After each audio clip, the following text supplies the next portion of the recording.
I also wanted to give you an update on the shooting that involved the off-duty officer the other day.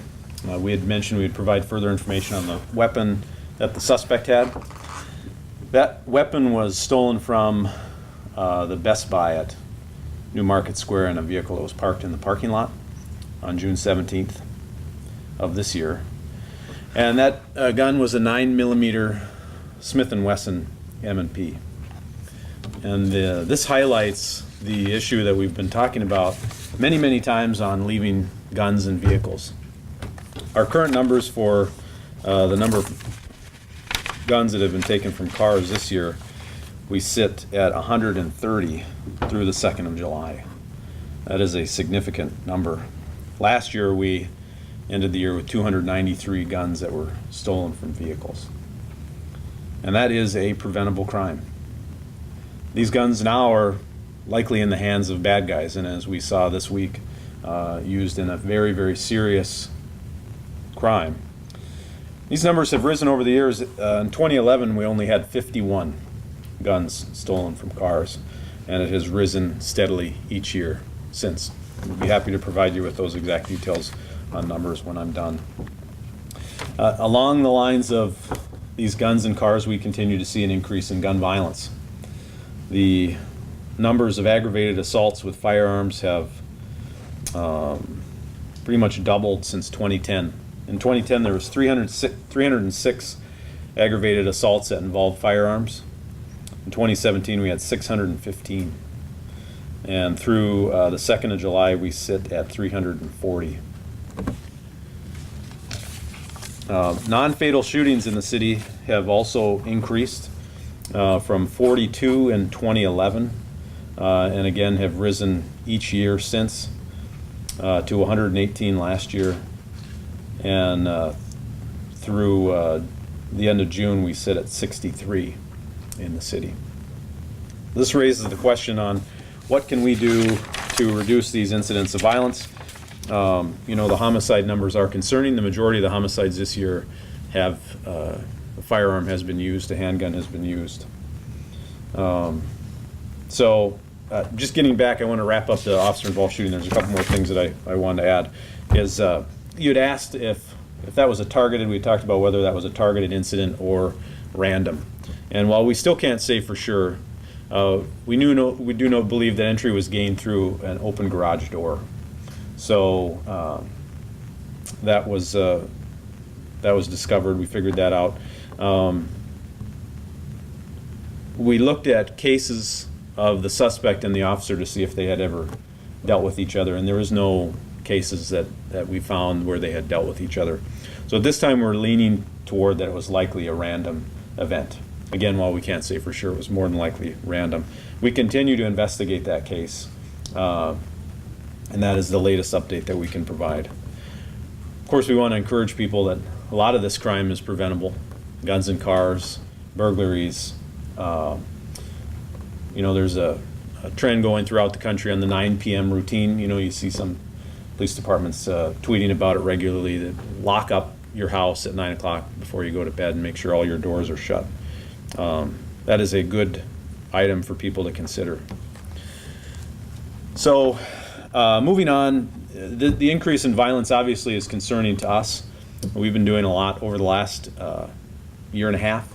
A year and a half ago, we noticed the increase in shootings. We reallocated staffing. We put together a violent crimes response team, which involved moving some staff around and really focusing on the violent offenders. That was a temporary change to see the impact that we had, and it had a significant impact last year.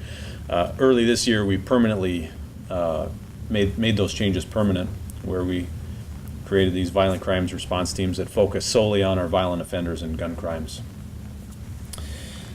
We also recently embedded, in partnership with the ATF, embedded 2 ATF investigators inside the department to help us address some of these increases we're seeing in gun crimes. We've brought on the technology that we've talked about before, NIBIN, which uses shell casings, matches shell casings with guns used in crimes to help us be more effective in gun crimes. We've been seeking funding and options for ShotSpotter, which is a gunshot detection technology that helps us respond quicker and determine where those gunshots occurs. Many cities have had tremendous success with ShotSpotter, and I'm optimistic we'll be able to figure out a solution to that at some point this year to help us do this. Utilizing technology is a way many cities have decreased crime and violent crime. And then last week, we announced the partnership with the U.S. Attorney on Project Safe Neighborhoods, which is going to provide us with resources not only from the federal prosecutorial level, but also with resources for the police department as we move forward. I believe that will be very helpful. Part of that program that didn't get touched on a lot in any of the media reports was the targeted deterrence portion, which is a proactive effort where we identify some of the most violent offenders and offer them opportunities to get out of their lifestyle and potentially prevent more deaths and gun violence. It's based on a program out of Boston called the Boston Ceasefire Program. Lastly, we've been working with our officers in neighborhoods and churches and walking blocks where there's been an increase in violence, talking with neighbors. We introduced a program, See Something, Say Something, in response to the increase in the violent crimes throughout the city. Patrol station captains and community members have been going door to door in the different neighborhoods and handing out these flyers with a hotline that's answered 24 hours a day, 7 days a week, where people can call in and give their tips or information. Just another way to communicate with our public. That's kind of what I wanted to hit on. Be happy to take a couple questions. We are working hard to reduce these numbers, but it is not just a police effort. This is not solely based on police. We got to look at what's driving some of these numbers. Why are we seeing these increases in gun violence? Why are more guns being stolen from cars? Is it a result of legislation? I don't know the answer to that, but I can tell you that something has changed in the last 8 years that is having an impact on violence in the city, and we want to do everything we can to reduce those numbers. But it is going to take a community effort. It's not just a police issue. In terms of the stolen guns, is it possible that more are being reported now than in the past, or do you think these are all just separate cases, new cases? Yeah, one of the things that we need to consider is that we can make assumptions on a lot of this, but the best way to do it is have solid research. And I'm always hesitant to talk about gun issues because it is such a polarizing issue. We have strong opinions on each side.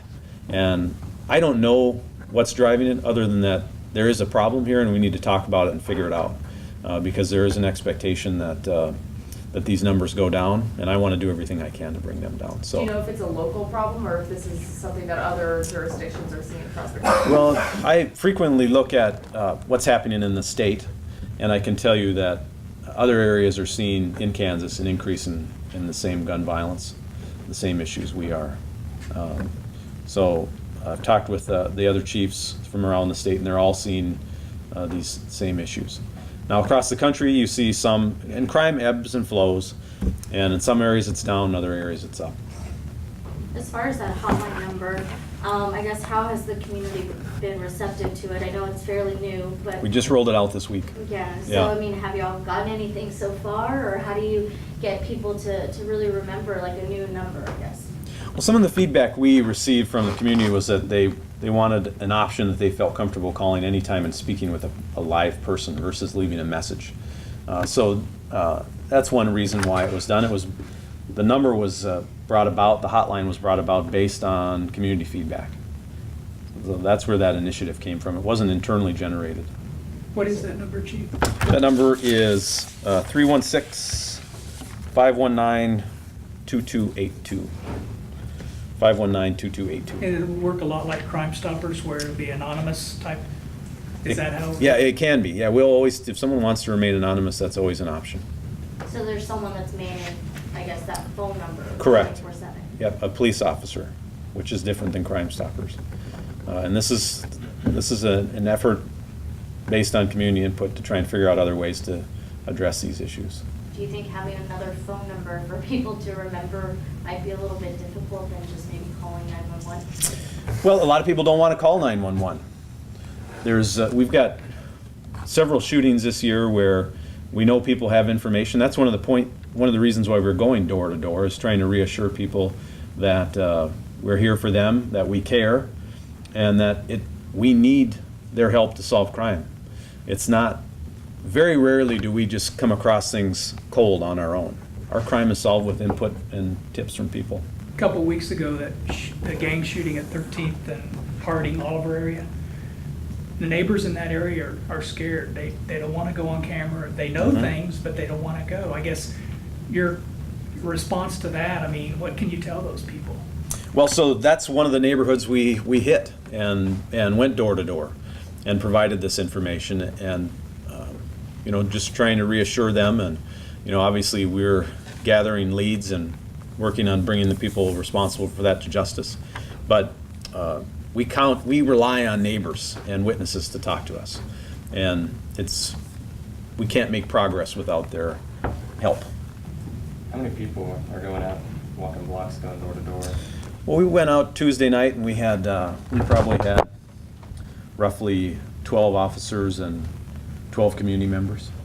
And I mean, obviously you did it in the neighborhood of 13, 14, Harding area. Are you guys looking at other areas you guys are gonna be walking around trying to engage with the community? Yeah, well, we're always trying to engage with the community. This was an approach that we hadn't used for a while that has had results in the past. And when I was going door to door with the neighbors, I mean, and it spread out throughout the neighborhood. Many people didn't know about it. Many people just had some basic information. Study after study shows one way to make people feel safer is when they know their police officers and see their police officers. So that's a part of it too, having that face-to-face contact when there isn't a crisis going on. And I know that many of the people I talked to felt reassured that we cared and were doing that. I know this is a very new hotline right now, but how, as Monica said, do you have any idea of how the response has been so far? Have you gotten calls on it? There's been some. I would have to get specifics for you if you wanted to know how many calls. Have called, I mean, There has been some already. response, yes. Yep. Yep. One last question. Yeah. Backing up to the officer-involved shooting, you say that the suspect got in through the open garage door. This is a police officer who obviously knows the dangers of leaving a door unlocked, leaving doors open. Can you just stress to the public how important it is to take those easy steps to protect your home? Yeah. Well, and keep in mind, children may have been responsible for leaving that open. As a father myself, I know frequently my kids have gone out and forget to shut the doors. And, it's important for us as adults to just make sure and remind kids that they are responsible to keep doors locked as well. So.